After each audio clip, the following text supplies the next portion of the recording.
আজকে মেহমানদের জন্য গরু মাংসটা রান্না করব। আমি হাতে মাখিয়ে আজকে রান্নাটা বসিয়ে দিয়েছি।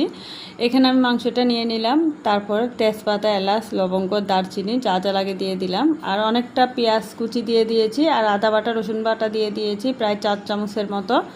অনেকখানি কাঁচামরিচ ফালি করে দিয়ে দিয়েছি, আর এখানে আমি দিয়ে দিলাম ধনিয়া জিরার গুঁড়া, যেটা মিক্স মশলা আমি হাতে তৈরি করি সেটা। তারপর আমি এখানে দিয়ে দিয়েছি একটু মরিচের গুঁড়া আর সামান্য হলুদের গুঁড়া, আর স্বাদ মতো লবণটাও দিয়ে দিলাম। দিয়ে ভালোভাবে এখন আমি মাখিয়ে নিব। সামান্য আমি এখানে তেল দিয়ে দিচ্ছি, আর একটু গরু মাংসের মশলাটাও দিয়ে দিলাম, যেটা রেডিমেড পাওয়া যায়। এখন এটাতে আমি একটু সরিষার তেল দিয়ে একটু মাখিয়ে কিছুক্ষণ রেখে দিব।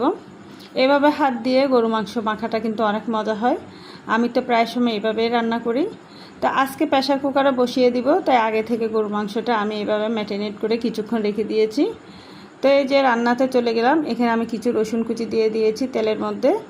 এটা প্রায় একদম লাল লাল একটু সামান্য রঙটা ধারণ করলে এখানে আমি মাংসটা দিয়ে দিব। এভাবে করে বসিয়ে দিলে মাংসটা খেতে ভালো লাগে আর অনেকখানি ঘ্রাণ হয়। তো যাই হোক, এভাবে কিছুক্ষণ পর্যন্ত আমি কষিয়ে নিয়েছি। কিছুক্ষণ পরপর নাড়াচাড়া করে প্রেসার কুকারে আমি কষিয়ে তারপর ঢাকনাটা বন্ধ করে রান্না করে নিয়েছি। একদম 3টা সিজ পড়ার পর এই যে আমি আরেকটা পাতিলে ঢেলে নিয়েছি। অনেক সুন্দর হয়েছিল আজকে গরুর মাংসটা, খুবই